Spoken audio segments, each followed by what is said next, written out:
시청자 여러분, 오늘은 TNL 얘기를 좀 해볼까 하는데요. 작년에 매출이 1,700억 원이었죠. 와, 근데 영업이익률은 꾸준히 30%대를 계속 유지하고 있어요.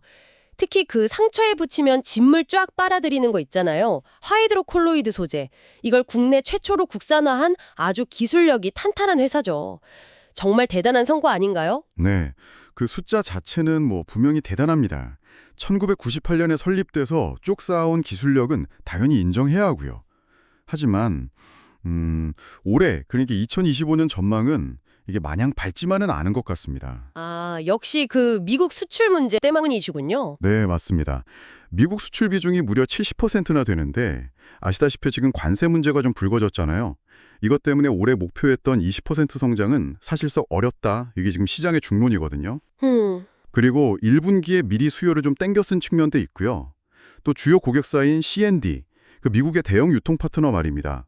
이 회사들이 재고를 미리 쌓아두면서 앞으로는 신규 주문보다는 좀 스팟성 주문 위주로 가지 않겠냐. 이런 전망이 많아요. 네. 근데 그 관세 이슈는 좀 단기적인 변수일 수도 있지 않을까요? 내년부터는 정상화될 가능성도 계속 얘기가 나오고 있고요. 저는 그보다 더 본질적인 거, 그러니까 TNL의 경쟁력 그 자체에 주목해야 한다고 보거든요. 연구개발 인력이 전체의 25에서 30%나 된다면서요? 매년 50억 원 이상을 연구개발에 계속 쏟아붓고 있고, 특히 그 10가지 원재료를 성든 레시피 노하우. 아, 이거는 특허가 공개돼도 경쟁사가 쉽게 따라하기 어려운 TNL만의 정말 강력한 무기잖아요. 이런 기술력이 결국엔 관세 같은 단기 악재를 충분히 이겨낼 수 있는 핵심 동력이 아닐까 싶은데요. 어떻게 생각하세요? 기술력 자체는 물론 강점이죠. 부인할 수 없습니다. 하지만 그 레시피 노하우가 관세 부담이라는 현실적인 문제를 다 상쇄할 만큼 그렇게 강력할지는 솔직히 좀 의문입니다. 그리고 미국 시장 성장 여력이 아직 있다고 말씀하셨지만 또 다른 시각으로 보면요. 미국 내 오프라인 매장 침투율은 이미 70%에 달했어요. 이건 회사 측에서도 인정한 건데 더 이상 신규 매장 입점은 좀 어렵다고 보고 있거든요. 아, 이미 포화 상태다. 그렇죠. 결국에는 재구매율을 높여야 하는 건데 관세까지 붙어서 가격 경쟁력이 떨어지면 그 성장세가 좀 둔화될 수밖에 없지 않겠습니까? 유럽 시장이 매년 100% 성장한다. 이건 물론 좋은 소식이지만 아직 전체 매출에서 차지하는 비중이 작아서요. 이걸로 미국 시장 부진을 메꾸기에는 좀 역부족이죠. 게다가 현지 파트너한테 마케팅을 거의 맡기고 있어서 세부 내용을 잘 모른다는 점도 좀 불안한 요소고요. 결국에는 매출의 70%를 차지하는 C&D, 이 한 회사에 대한 의존도가 너무 높다는 근본적인 리스크는 여전히 남아있는 겁니다. 네, 말씀하신 그 C&D 의존도 리스크. TNL 내부에서도 당연히 이걸 모르지 않을 테고, 그래서 꺼내든 카드가 바로 그 마이크로니들 사업 아니겠습니까? 미세한 바늘로 유효 성분을 피부에 직접 전달하는 그 기술이요.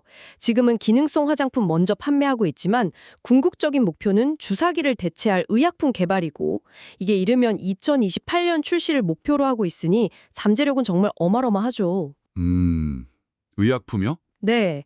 그리고 중요한 건 기존의 C&D랑 맺었던 마이크로니들 독점 계약을 해제했어요. 그래서 이제 다른 글로벌 화장품 회사 두세 곳과도 공급 논의를 새로 시작했다는 점입니다. 이게 잘 풀리면 C&D 쪽 매출 둔화를 충분히 만회할 수도 있지 않을까요? 국내에서는 올리브영에도 7월부터 납품 시작했고요. 마이크로니들 기대는 됩니다만 아직은 기능성 화장품 단계고요. 의약품은 빨라야 3년 뒤 이야기입니다. 시간이 좀 걸리죠. 그리고 C&D가 그 독점 계약을 왜 풀어줬을까? 이걸 좀 생각해 볼 필요가 있는데 자기들은 원조인 하이드로콜로이드 패치에 더 집중하기 위해서라는 분석도 있거든요. 아, 그런 시각도 있군요. 네, 이제 막 여드름 패치 시장 자체가 커지는 이 단계에서 과연 마이크로니들이 단기간에 그렇게 의미 있는 매출을 낼 수 있을지 또 라파스 같은 경쟁사들과의 경쟁에서 확실히 우위를 점할 수 있을지는 아직은 좀 미지수라고 봅니다. 유럽 다음으로 본다던 동남아 시장 진출도 유럽 성과가 기대에 좀 못 미치면서 아직 시작도 못하고 있는 상황이고요. 그러니까 신사업의 성공 가능성이 아직은 좀 불확실해 보인다는 거죠. 네, 정리를 좀 해보자면 TNL은 확실한 그 하이드로콜로이드 기술력과 높은 수익성을 바탕으로 성장해온 건 분명하고요.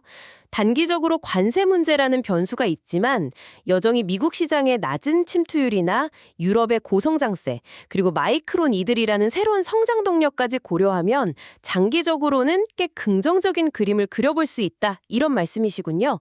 내년에 공장 증설 계획도 그런 자신감의 반영으로 볼 수 있겠고요. 하지만 단기적인 불확실성이 너무 많다는 점을 강조하고 싶습니다. 관세 문제가 언제 또 어떻게 해결될지 예측하기가 어렵고요. 미국 시장 성장세 둔화 우려도 현실적인 문제고, 그리고 마이크로니들 사업이나 유럽 또 기타 지역 확장이 과연 계획대로 착착 진행될지는 계속 지켜봐야 하는 부분입니다. 높은 C&D 의존도 역시 이게 단기간에 해소되기는 어려운 구조적인 문제고요. 그래서 투자 관점에서는 이런 여러 불확실성을 충분히 고려해야 한다고 생각합니다. 그렇군요.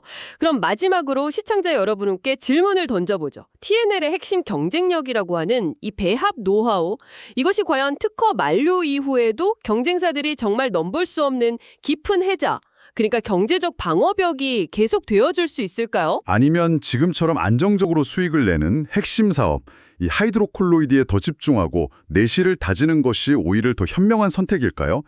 마이크로니들 같은 신사업에 대한 투자가 자칫 안정적인 성장에 발목을 잡는 요인이 될 가능성은 없을지 시청자 여러분도 한번 같이 고민해 보시면 좋겠습니다.